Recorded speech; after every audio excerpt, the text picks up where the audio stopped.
público que precisa de atenção. Obrigada, gente. Eu fiquei muito feliz com a palestra de Egberto e de Cláudia, de Lênora, a fala de Zé Dantas, Ana Ogete. Sintam cumprimentados todos aqui em nome dessas pessoas, e mais Virgínia, né, e Gustavo Marinho, que formam, junto com Zé Dantas, o comitê gestor. As palavras de Egberto foram muito profundas, e como Zé Dantas disse, ele conseguiu resumir tudo em 1 hora e meia, né? Como me lembro que ele colocou uma palavra que ele disse, como o direito penal pode ser tocado, né? E eu fico pensando como é que o direito penal pode ser trocado, né? Ele trabalha muito os conceitos de abrir e fechar, né? Abrir e fechar, que é a necessidade de abrir, mas também de fechar para o que impede, vamos dizer, a manutenção de nossa identidade. Esse é um desafio da sociedade contemporânea, o abrir e o fechar. Transformar-se sem perder a identidade. Então, isso é muito profundo, né? Inclusive, ele tratou de algumas questões que me interessam, principalmente o conceito de justiça restaurativa transformativa. Eu vou deixar para falar no final sobre isso. O que é que eu vou falar? Bem, o que é que eu vou falar? Eu vou falar sobre uma mãe. Eu acho que quando o Lênora me chamou para falar aqui alguma coisa sobre justiça restaurativa, inclusive sobre justiça restaurativa do Rio Grande do Norte, eu estava tocado em falar sobre uma mãe mesmo, e não era nem exatamente sobre justiça restaurativa, e era sobre justiça restaurativa. Eu peguei essa frase me tocou, foi a frase de Valquíria Santos.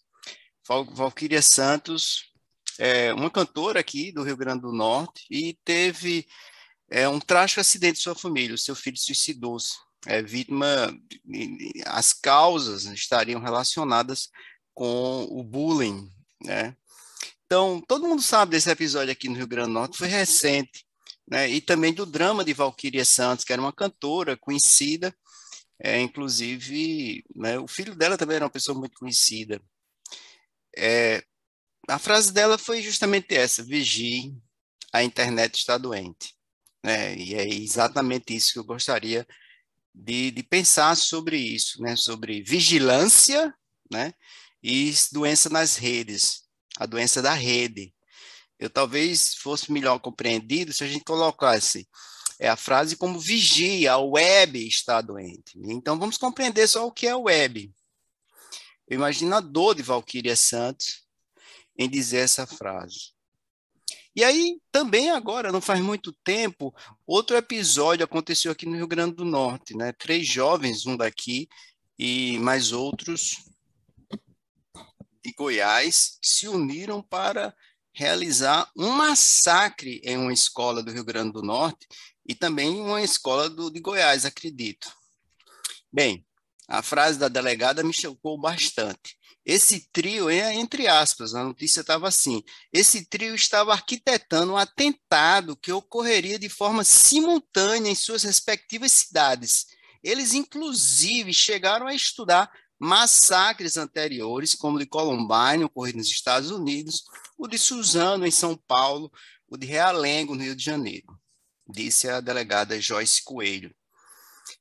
Bem, são muitas coisas, e eu estou dizendo isso, 2 episódios que não são episódios isolados, são episódios sistêmicos no país inteiro, mas que aconteceram apenas no último mês aqui no Rio Grande do Norte, que se repete em todos os estados e se repete no mundo o que está acontecendo.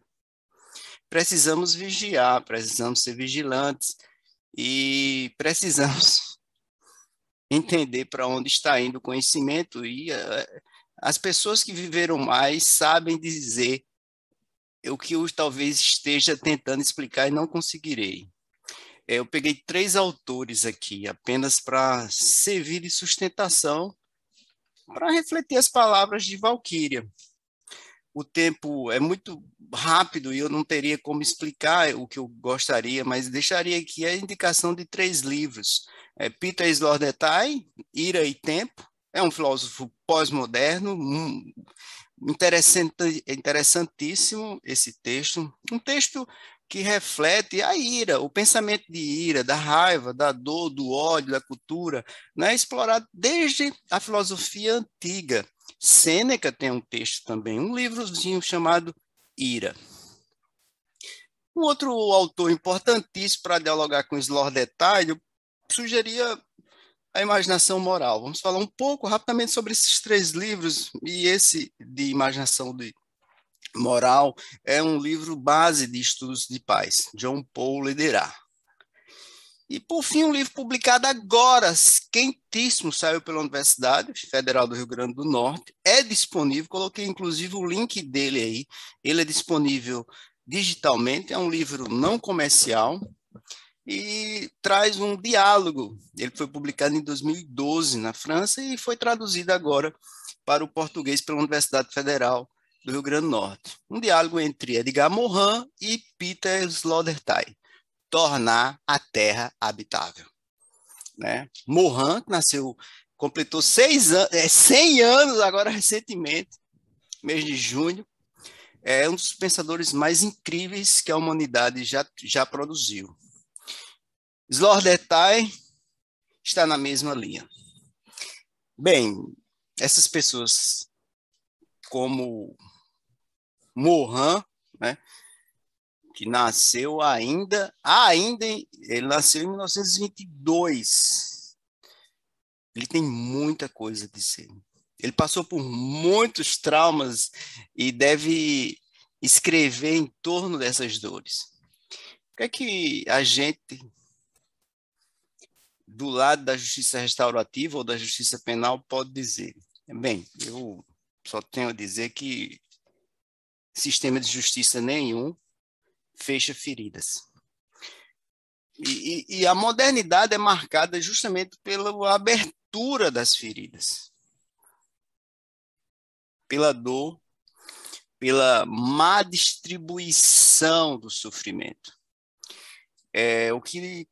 Embora no processo de desenvolvimento civilizatório, se a gente pegar, por exemplo, Slordettai e esse livrozinho mesmo, Diálogo com Morin, né, eles vão dizer que o drama da civilização descende justamente depois do fim, né, do grande êxodo.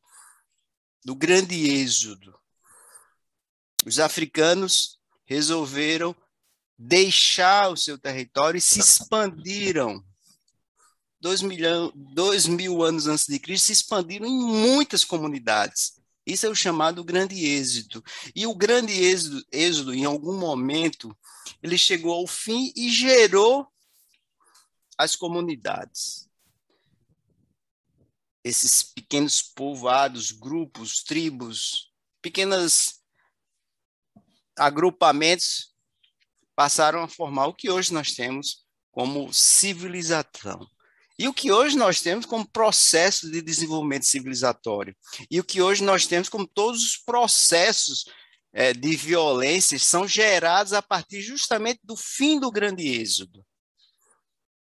E nesse fim do grande êxodo nasce justamente uma coisa muito incrível. Eu estou muito atrás no tempo e exatamente no presente. O culto à vingança. A cultura do ódio. Culto à vingança e cultura do ódio. É isso que nós precisamos pensar. Culto à vingança é uma marca do século XX, mas, claro, nós trazemos isso desde o fim do grande êxodo. E esse culto à vingança se transforma em uma cultura que solidifica-se, cultura do ódio. Essa cultura do ódio na contemporaneidade, e nas palavras de Slordettai, pode ser pensada a partir de uma economia da ira. Ou eu podia traduzir, se quiser, como economia do ódio. O que é essa economia do ódio? Como funciona essa economia do ódio? Adoro, eu gosto muito dessa expressão economia do ódio, porque é a ideia de racionalização. O homem, desde o fim do grande êxodo, racionalizou tudo em detrimento das emoções. A razão acima de tudo, em detrimento das emoções. E a palavra economia do ódio, ou economia da ira, parece até contraditório, porque a economia é a razão. Ira é a emoção.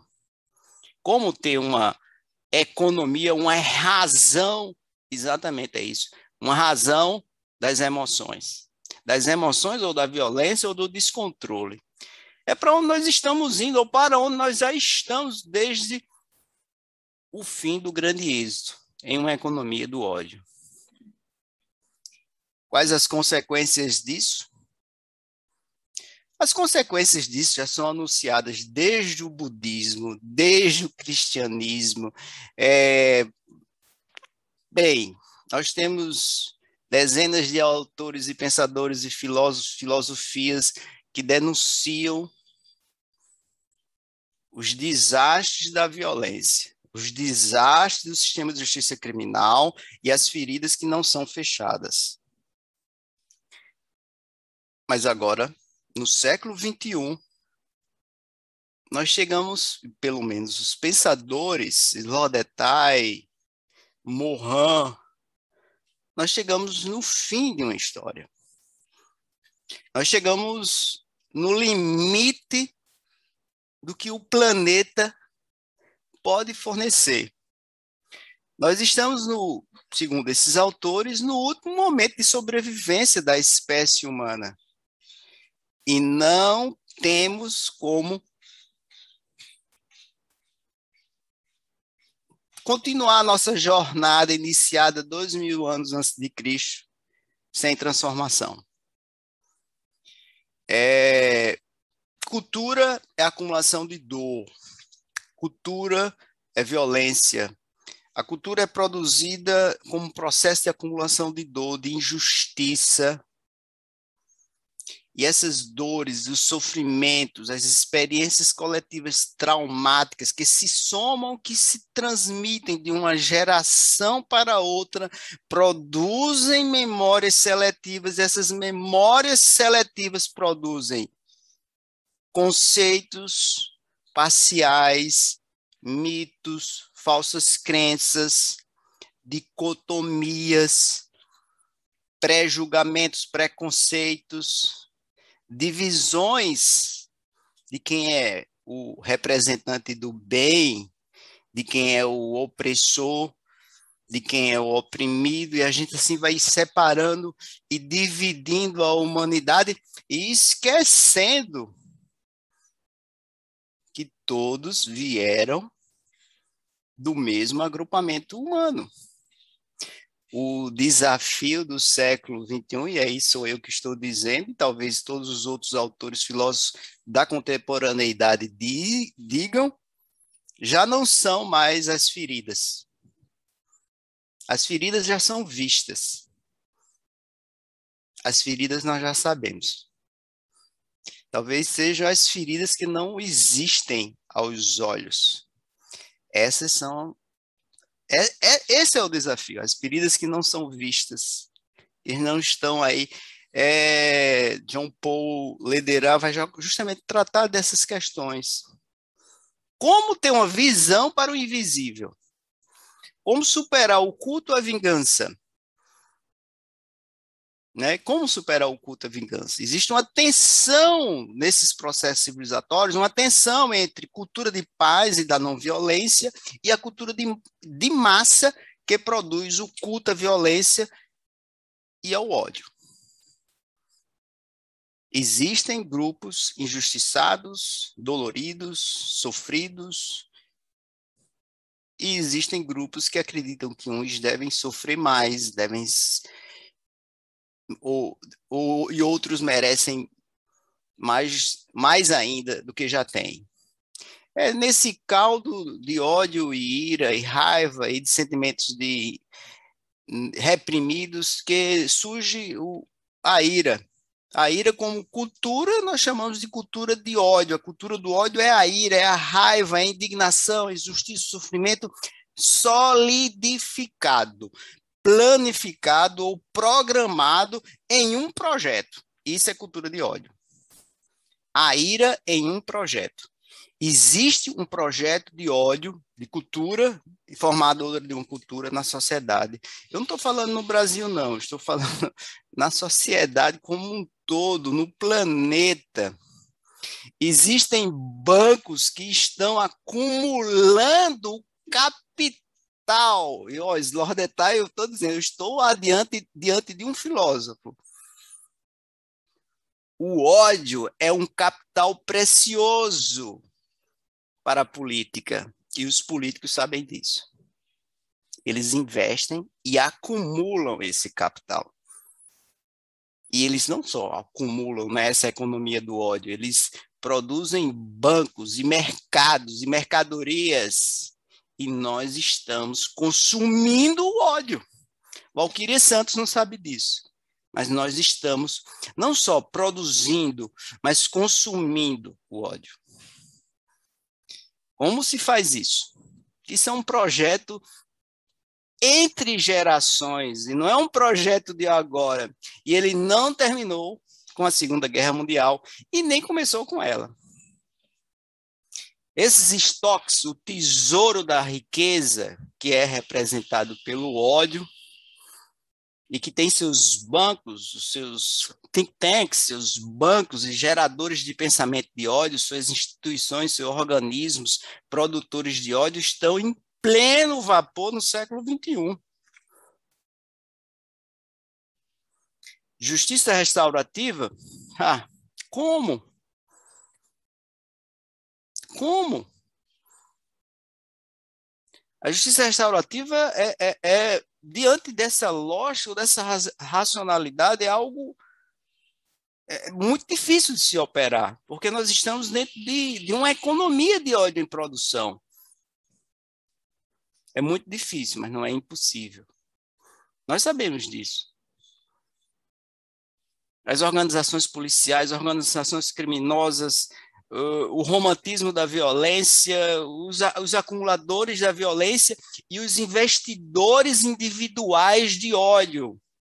Os investidores individuais, os grupos autônomos que agem por fora dessa economia, porque na economia do ódio, na cultura do ódio, existem os agentes formais, os operadores formais, que estão institucionalizados, produzindo ódio diuturnamente.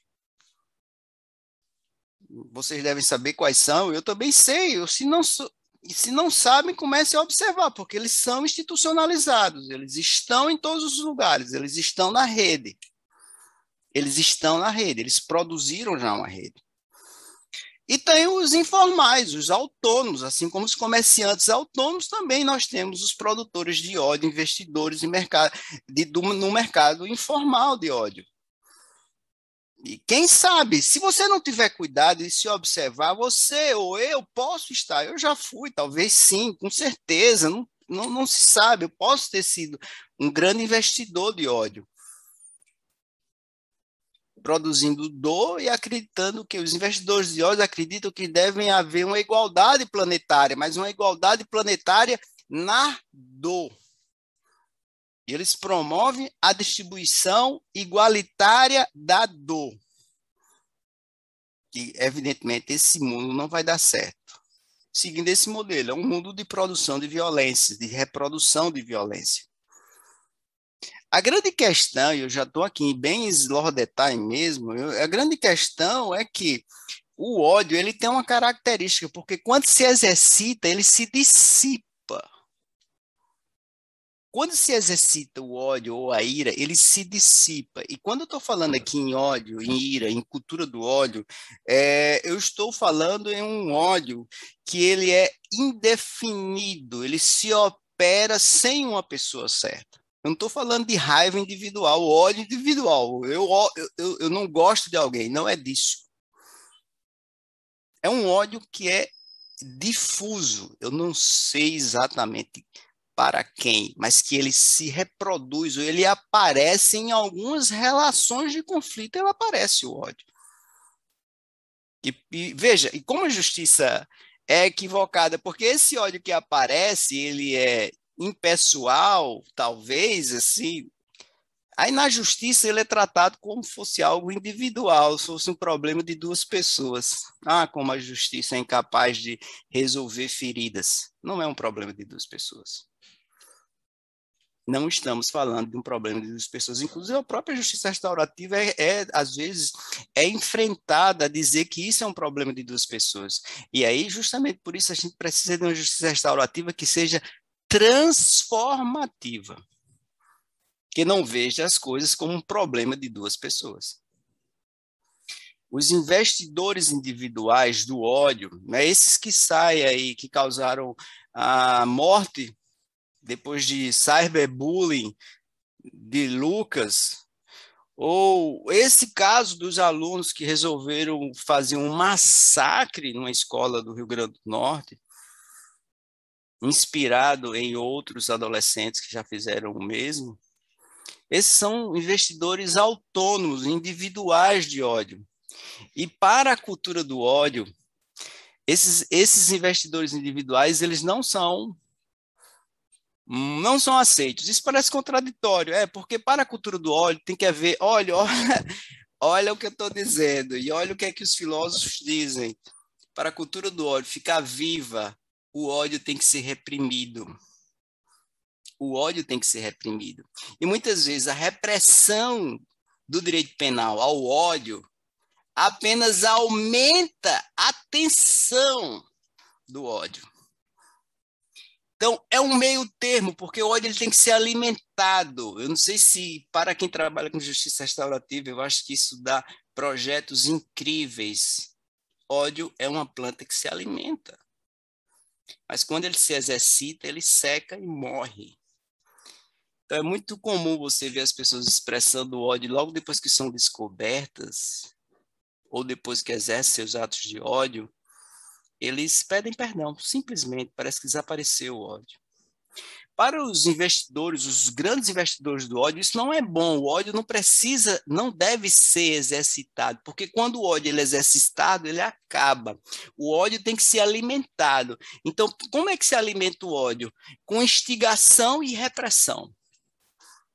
Com instigação e repressão. O sistema de justiça penal tradicional é perfeito para alimentar o ódio. Os seus castigos, as suas repressões, as suas condenações ao ódio, na verdade, ou da maneira como está sendo feito, talvez esteja só alimentando ou produzindo mais tensão dentro da economia do ódio, da cultura do ódio, a ideia de monopólio da violência, o Estado detém um monopólio da violência, na verdade seria uma estratégia dos grandes bancos que querem acumular esse capital riquíssimo de ódio e reprimir que os indivíduos exercitam individualmente. Precisamos sim, Egberto, de uma justiça transformativa, né? Precisamos sim vencer a economia do ódio, né? Superar, vamos dizer, os investidores disso. Como fazer isso? Só se faz isso, vocês disseram aqui, eu tenho muito pouco tempo para terminar de falar, com projetos de longo prazo, mas projetos de longo prazo são demorados demais para o que nós estamos vivenciando hoje. Não há mais tempo para projetos de longo prazo.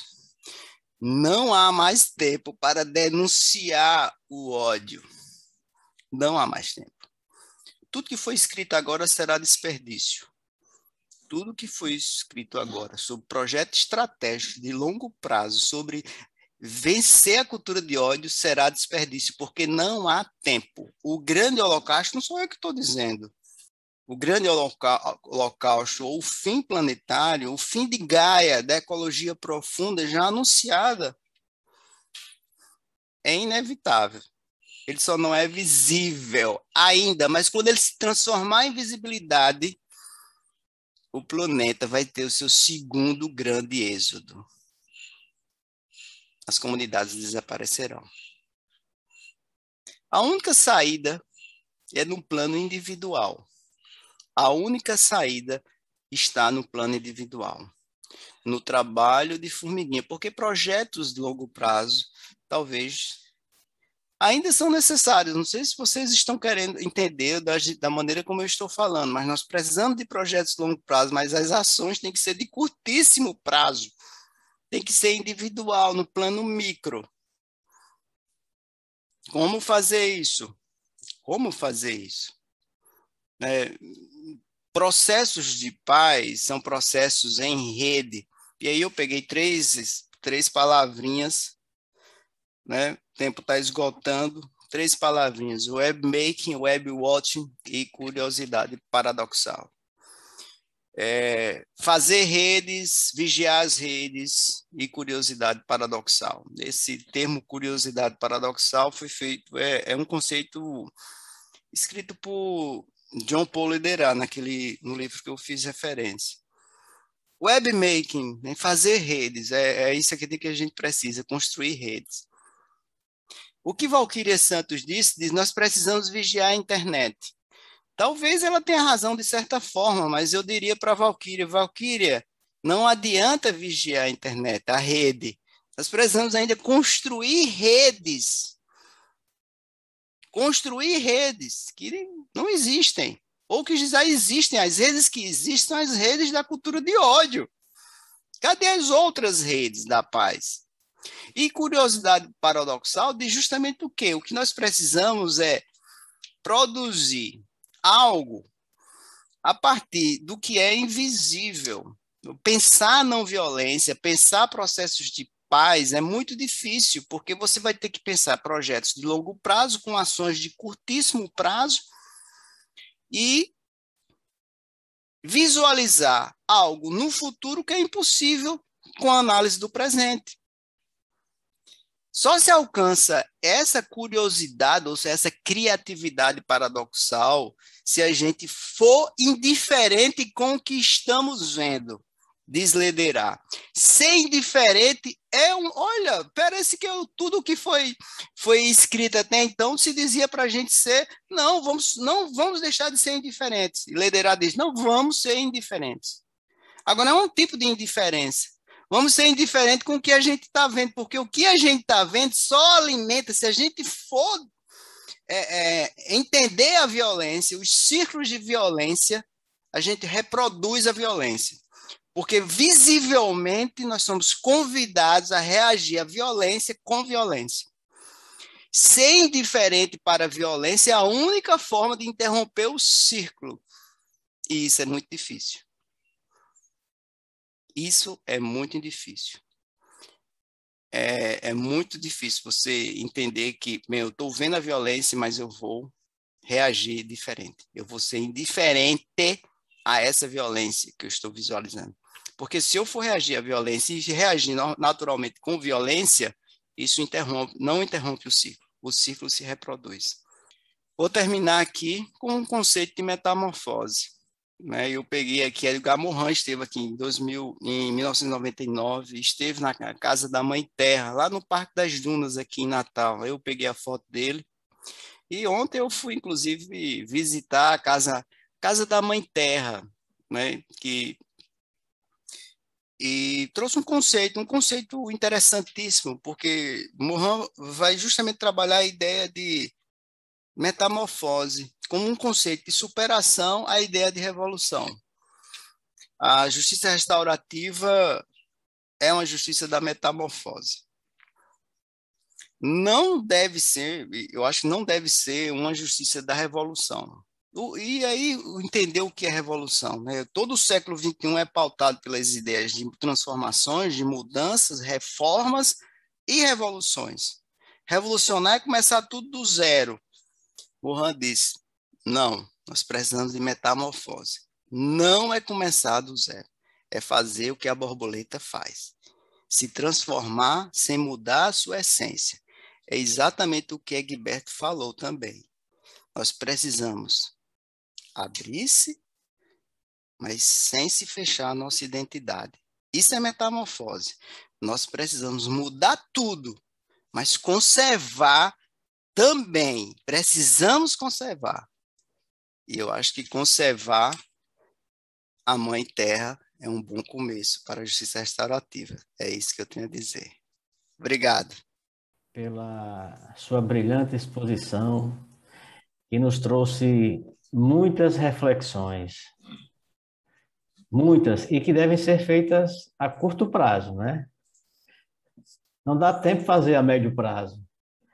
é necessário fazer essa reflexão e nós faremos. Como foi uma palestra filosófica também, então nós vamos sair daqui meditando sobre tudo que você falou, aliado naturalmente ao que já fora dito anteriormente e o que vai ser falado, né?